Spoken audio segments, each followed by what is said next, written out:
It's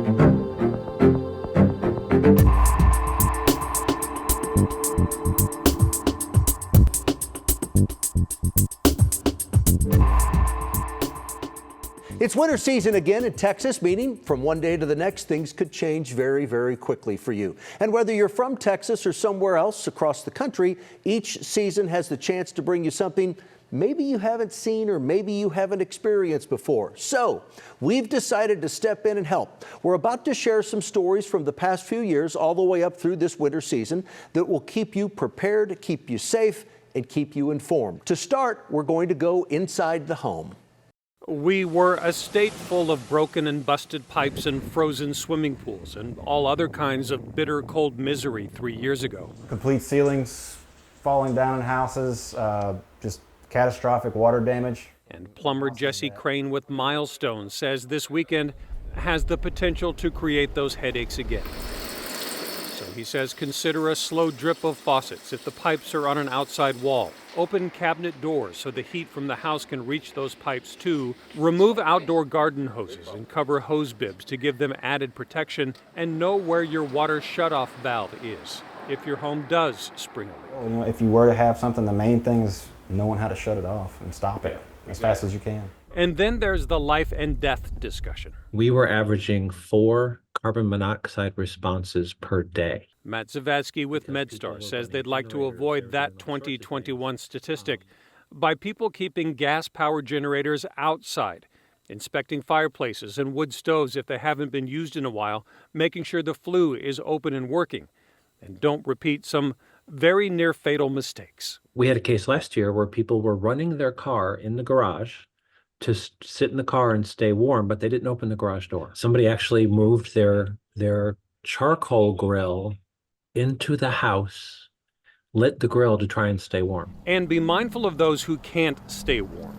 Hypothermia in that big cold spell claimed 161 lives in Texas that year. So reminders are always important, especially as people are preparing for Sunday, Monday, where the temperatures could be well below freezing. And hopefully with problems well below average too. In Dallas, I'm Kevin Reese. Whatever year your house was built, whatever materials it's made of, no home is completely safe from freezing temps. Your general actions that should be taken are open up your cabinets, a little bit of dripping in your faucets, upstairs, downstairs, different areas of the home and stuff like that. Andrew Riviera, a plumber with Met Plumbing in Katy, says those are general precautions. Other steps you take depend on the type of home you live in.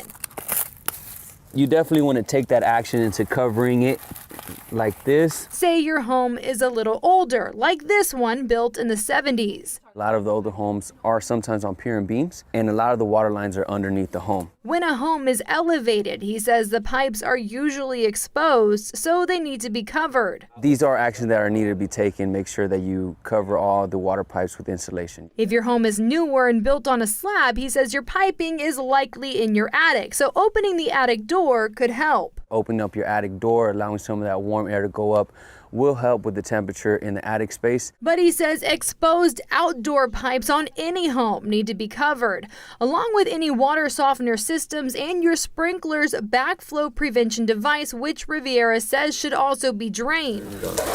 Even if you take these actions, there is still no guarantee that nothing's going to happen. Another difference between newer and older homes is insulation. Of course, newer homes are built with a more advanced material. If someone has an older home and they are a little bit worried about the attic space, a great thing that they can do for the short term is open up the attic door, allow some of that warm air going into the attic just to ensure that a little bit more comfort for the pipes, make sure they're in the temperature that's needed in order for the water not to freeze. It is known as the silent killer. Even just a little bit can be dangerous. Carbon monoxide is something you don't want to take a chance on. Much like your smoke detectors, you want to replace your carbon monoxide detector every 6 months. As the weather gets below freezing, Allen Fire Chief Jonathan Boyd says they're prepared for potential CO poisoning calls. You may have a headache, you may feel lethargic, you may feel tired. And so sometimes it can mask itself as just maybe like a flu-like symptoms. But if you're ever unsure of that, the best thing you can do is call 911 and call somebody to come check out your home to make sure that you don't have a carbon monoxide leak. He says do not bring generators, grills, or camp stoves inside your house. Generators should be at least 20 feet away from any openings to your home. So that way you can make sure the carbon monoxide does not come into the house. You also should not use your oven or stove to keep warm. Gas stoves are not intended to heat your home because they're not vented. And do not sleep in a running car, even with the garage open. Chief Boyd says if you lose power, find a place to stay with family, friends, or at a hotel. He says warming stations are an option too. He knows it can get cold. But as you search for a way to keep warm, remember, carbon monoxide can kill. In Allen, I'm Tiffany Liu. If you're like me, you woke up this morning with no power and no water. We're in a bad situation with this weather, and we don't ever see it here in Texas. So Thomas Evans is the plumbing manager for Freimeyer Home Services. He says water pipes can freeze easily in this kind of weather. Now, if any pipes are gonna freeze, it's gonna be the ones that are closest to the cold outside. Right on the other side of this wall is my kitchen sink. So the pipes that are running right here are the ones that are frozen. If your pipes haven't frozen yet, turn the water on just a little and leave it on.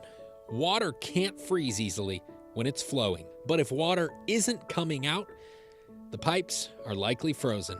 If that's the case, what can you do? put minimal heat on it. You don't want to, put excessive heat on it, like pouring hot water or anything like that. Thomas says put a space heater or heating pad close to the pipes. And if you don't have either of those, use a hairdryer. And hopefully that'll break some of it up. But if the power's out, those aren't options. In that case, if you can, get some hot water. You can dip a towel in the hot water and then wrap the towel around those frozen pipes. But too much heat will cause the pipes to expand. Expansion of the pipe is what's going to cause the burst. So that's one thing we don't want to do is make the situation worse than it already is. If pipes do burst and water starts to leak, shut off the main water valve or call the city or a plumber who can do it for you. Reporting at home, I'm Sean Giggy. If your pipes are frozen, before they thaw out, turn off your water at the water main so that it doesn't keep flooding through the broken pipes once they thaw out and start leaking. You may need to get one of these special keys at the hardware store to open up the water meter to get to that shutoff valve. If you are insured right now, know your policy. What's covered? What's your deductible? If you are uninsured, you may now qualify for help from FEMA. So in either of those cases, if you have damage, start documenting it in writing, video, pictures, you name it, and save every receipt right now. And then before you hire somebody to repair it, check their references and their online ratings, take some referrals from people you actually know, and beware of the person who knocks on your door to offer repairs unsolicited. Also, it is hugely important how you pay them.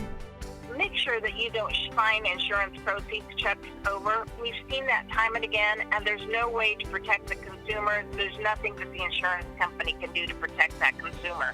So deposit that check and pay that contractor in small increments as you see the work being satisfactorily completed. We've got 3 tips that can help you out with this one here. 1, be sure that you know what your equipment is and how old it is. If you need help with that, a technician can help you. 2, you want to make sure that nothing is blocking the airflow for your HVAC system. That includes the filter as well. You can wipe that dust off of that with a dry cloth, they say, or if you just want to really play it on the safe side, get a brand new filter for it and change that thing out regularly. It'll really help it to perform optimally. 3, if it smells like rotten eggs, it means that you need to have repairs done to your gas line right away. Do not wait on that. A burning smell is normal for the first few minutes when you first turn on the heater for the year. That shouldn't last more than an hour. And again, any smell of eggs, that rotten egg smell, you really want to call very quickly there. Now, while there are plenty of ways to keep your home prepared for winter, what about you? What about yourself? There are plenty of Texans out there who can handle the 100-degree temperatures, but maybe not the temps when they get a little closer to freezing. Here are ways to keep yourself and your loved ones safe in these cold temperatures and why it's important to do so. I know some of you will still spend some time outside, whether it's walking your dog, working, or exercising. Here are 7 signs of hypothermia for adults. First, when shivering stops. You know, shivering is actually a good thing. It's an indication that your body's heat regulation system is active. Slow, shallow breathing, confusion and memory loss, drowsiness, exhaustion, slurred or mumbled speech, slow, weakening pulse, loss of coordination, fumbling hands, if you're stumbling around in your steps. This morning I got sort of a checklist for you. I know you've been listening to our weather team. You know we are expecting below freezing temperatures, ice, sleet, snow, whatever, later this week. So before then, I want to make sure that y'all are prepared at home. Make sure, first of all, that you have important phone numbers written down, please, like paper and pen. So I'm talking about your doctor's offices, your pharmacies, even veterinarians. Again, go old school here, just in case you lose power, your phone dies or whatever. Have all of this on paper and make sure your family knows where to find it.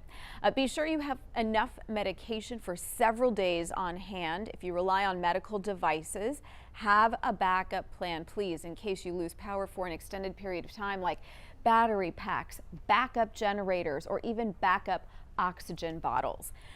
Now, to my fitness friends, my runners, people who like to work out or exercise outdoors, and even people who've got to work outdoors. Cold weather puts extra strain on your heart.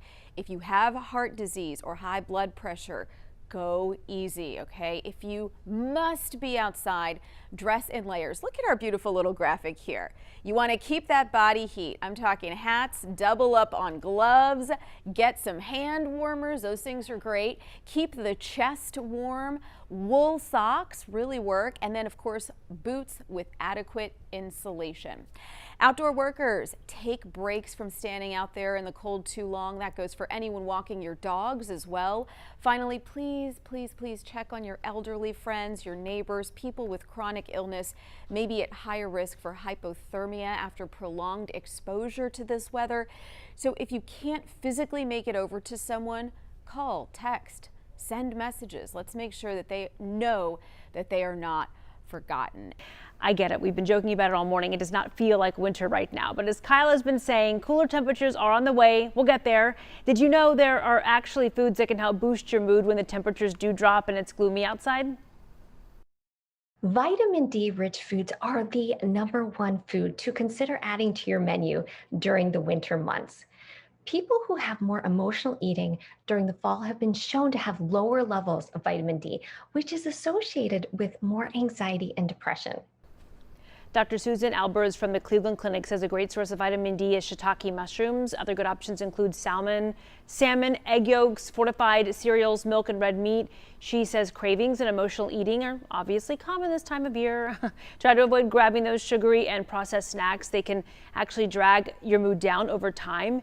Instead, she recommends like sweet potatoes, beets, walnuts, spicy roasted chickpeas, and other alternative. Dr. Albers says what you eat can not only impact your mood and your sleep, but your immune system. One of the best things that you can do to help your immune system and to boost your mood is to add foods that are high in vitamin C.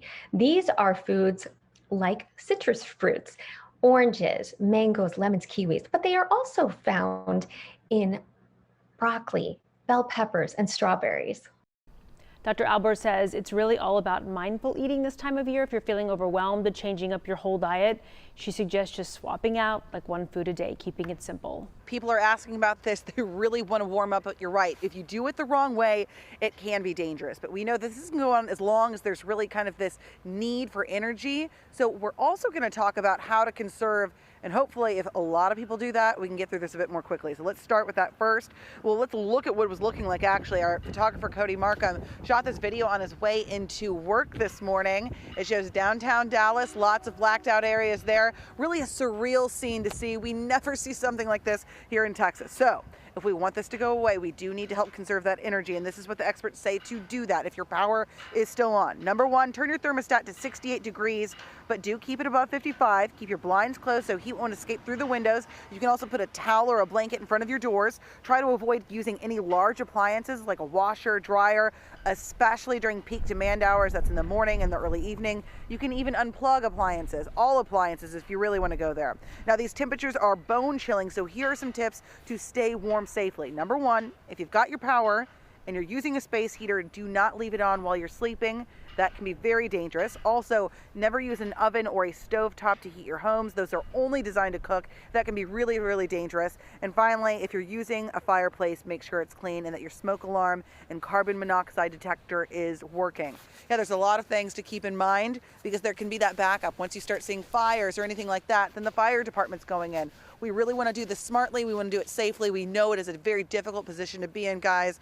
We hope we will be through it relatively soon. As temperatures drop to some of the coldest in years, electricity use is going up. We're seeing a significant amount of energy use during this cold spell. ERCOT monitors power use in Texas, and they say we may hit a winter peak record. We anticipate that we may set a new winter peak demand record sometime on Monday. And so we're monitoring grid conditions very closely and making sure that we can provide reliable electric service to Texans. ERCOT had rolling blackouts during a significant storm in 2011. They aren't anticipating that right now, but it doesn't mean you won't lose power. Snow accumulating on power lines can also lead to outages. So fire departments are telling people to be ready and keep fire safety in mind. So a lot of times, like what we see a lot are using kitchen appliances to heat the home. And if you have like a gas unit, a gas stove, we start to run into carbon monoxide issues at that point. And don't use unconventional items to keep warm. Don't bring in a propane heater from outside or a barbecue pit or something from outside to get heat inside. The Plano Fire Department is adding extra ambulances just in case and sending firefighters out in pickup trucks for water or pipe breaks. Meanwhile, ERCOT is not asking people to conserve power at this time, but if demands are too high, they could issue an emergency order. So be mindful of the thermostat settings in your home.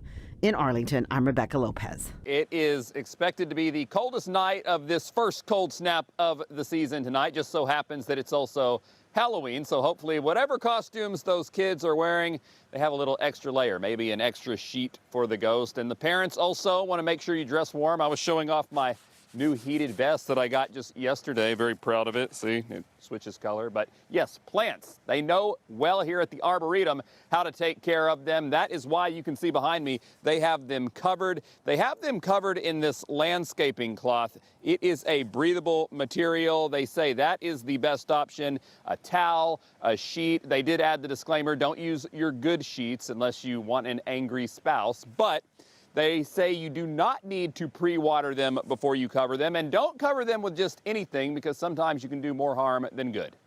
You just don't want to use plastic. Plastic will trap the water underneath the plastic and freeze to the plants and cause more damage than if you just left them covered many times. So you want to use a breathable fabric, cover them up.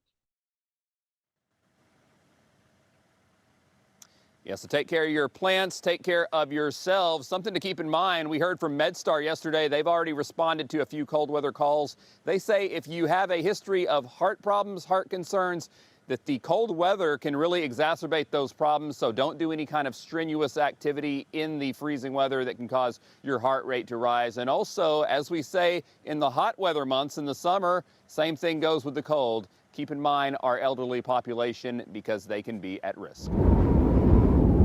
Sometimes the best course of action is to avoid driving altogether. Other times, it's not an option. Here are some tips, though, as to how you can prepare your vehicle for many types of winter weather.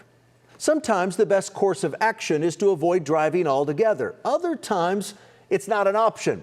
Here are some tips, though, as to how you can prepare your vehicle for many types of winter weather. You're going to be busy? Oh, yeah, we already started. You can see the shop. If there is one thing that 44 years of auto repair business in North Texas have taught Malik Samadian.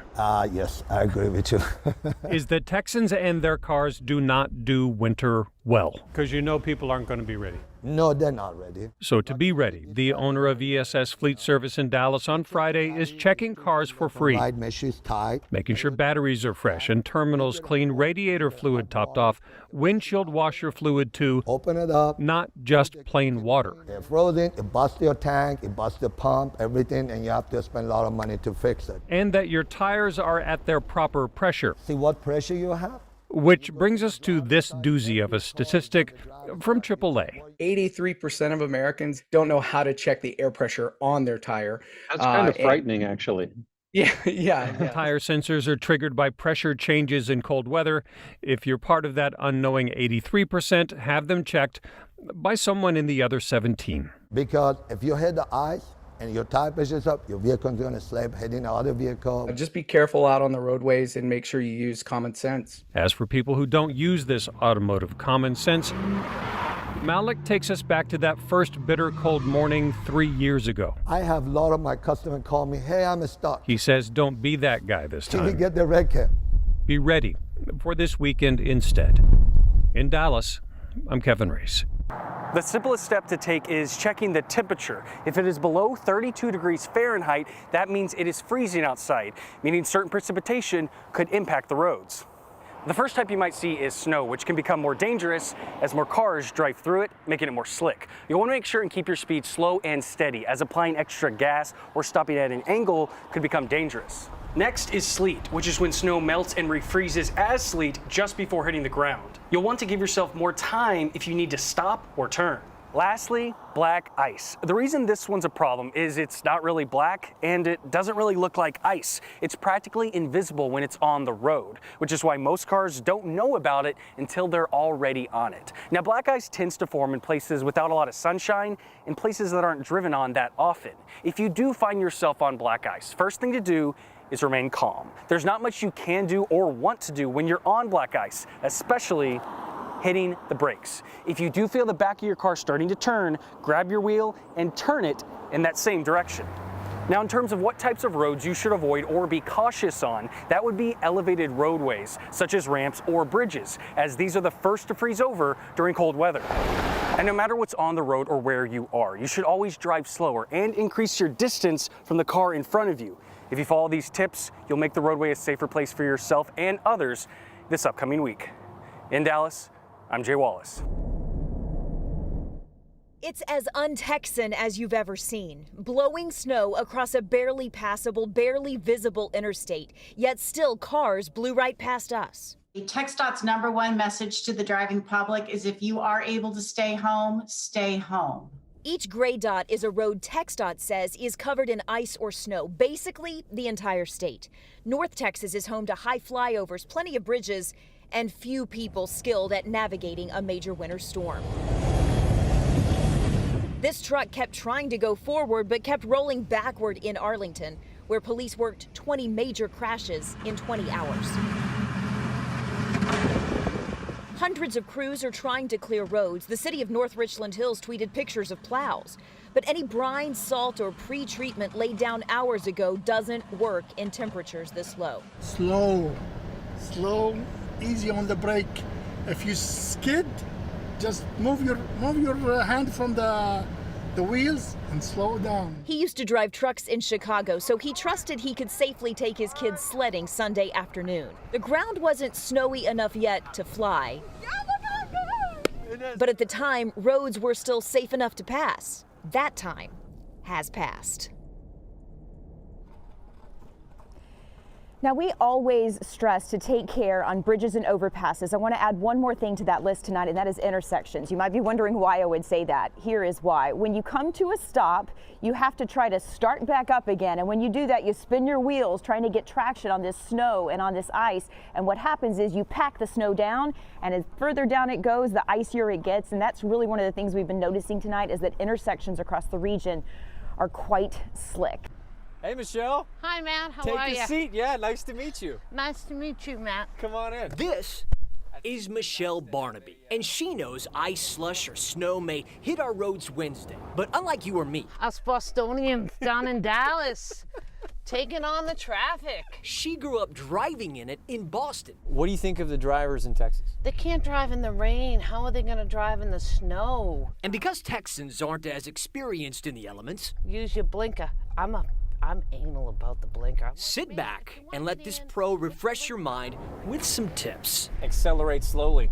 Accelerate slowly, lay off the gas. Braking is a pretty big deal. The worst thing you can do is hit your brakes in the ice or the snow. Distance is a big deal. Distance is Brakes are huge. a Pay big deal. attention to the person in front of you, their brake lights. Also, spin outs are important to avoid. Let your car in your tires grip the road. Lay off the steering wheel, don't overcompensate, and just let her go. And did I mention Barnaby is a fan of the blinker? Put on your blinker, guy. Oh, you're better at saying that than I am because I'm a true Bostonian. It's the F blinker. It's all pretty simple stuff we Texans tend to forget when the weather turns. It was really nice to meet you, Michelle. Matt. So thanks for the reminder. And tell Pete I said hi. And Godspeed, Good night, y'all. Michelle. Have a good one. You too. All right. In Dallas, I'm Matt Howerton. On mornings like these, ice on your car windows can be a big problem. So if you have to get out, take your time. First, set your car's heater to defrost. Adjust the airflow to recirculate and move the temperature control to full heat. And then wait. If you want the ice to melt a little more quickly, AAA suggests this DIY option. Spray on a mixture of 1 part rubbing alcohol, 2 parts water, and a few drops of dish soap. One thing you should never do is use hot water, which can cause thermal shock and crack your windshield. Now, even with all of this information, it's good to have a better understanding of what exactly you're preparing for. What are the differences between some of the precipitation that could come your way? What do some of these terms we use in the Weather Center here actually mean? Here are some words and phrases that can help you better understand what's impacting your community. So I wanted to discuss the difference between snow, sleet, freezing rain, and just rain.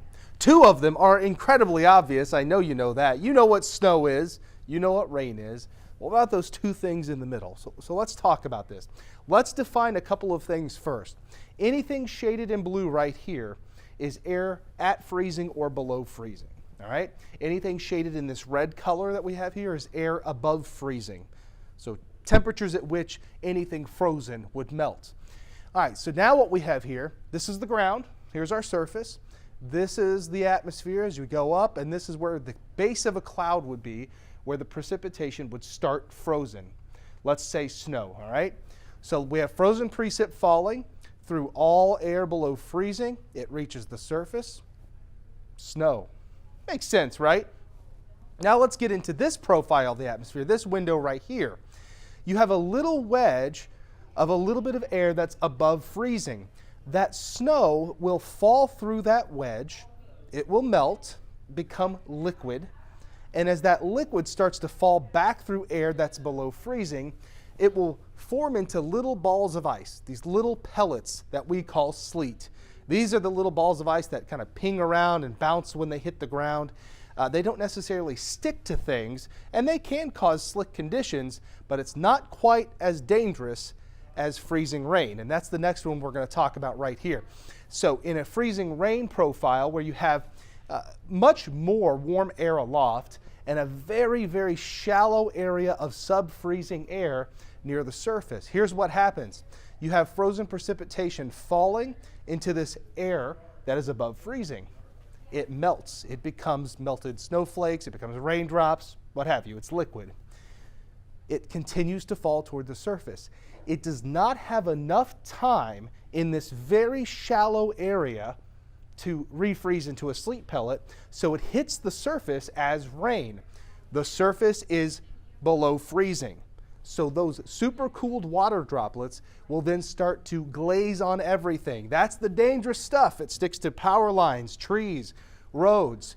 It can cause power outages. The power lines will sag. It's the thing that encases those things we see outside in ice. You've probably seen those pictures where trees are sagging over, power lines are sagging down. That's the stuff we want to avoid. Now we have sleet, freezing rain, and snow in our forecast Wednesday night going through Thursday. That's why it's very important to stay tuned to the forecast in the days to come. And lastly, this one goes without saying, if the air is above freezing all the way through, it hits the ground as rain. I wish that was the case, because that'd be a lot easier than what we're going to deal with Wednesday into Thursday. Make sure you stay tuned, but I thought this explainer would be a little bit helpful for those that didn't know the difference. It initially gets cold here in Dallas, Fort Worth, and across North Texas. And if you saw that light this morning on your dashboard, yep, that's what it is. It's the low pressure indicator. So when we have warm air, and if you take a look at this, the molecules are spread apart with warm air. When we have the cold air, what takes place is those molecules, they become dense. So what happens is they just become closer together, which means we start to lose air in our tires. So as the air temperature drops, what takes place is the molecules in the tire become more dense, causing the tire to lose pressure, and it's about 2 pounds per every 10-degree drop. So when you take a look at this, when we're at 70 degrees, the air, there's no change with the pressure. When it's 60 degrees, we lose 2 pounds. When it's 50 degrees, we lose 4. When it's 40 degrees, we lose 6. And when it's 30 degrees, we lose 8. So we have, it happens every single year, but just know it's, my kids called me, Dad, what's going on? I've got the light on. Stop in and get some air in the tire. A little bit about snow and what annually takes place here in the Dallas-Fort Worth area. Let's talk November. November, we average, and this is since 1898, we average a trace of snow in November. In December, it's 0.2 of an inch of snow. In January, believe it or not, we average since 1898 1/10 of an inch of snow. Most of the snow occurs annually, on average, in February. We pick up 1 inch of snow, and then in March is our second snowiest month on average. We pick up 0.3 of an inch of snow. Did you know that the entire year, the entire season, we average in DFW 1.6 inches of snow? Most of it falls in February and also in March. No matter where you're watching from, we hope this leaves you feeling a little more prepared, a little more comfortable, and ready for whatever the winter season brings you next.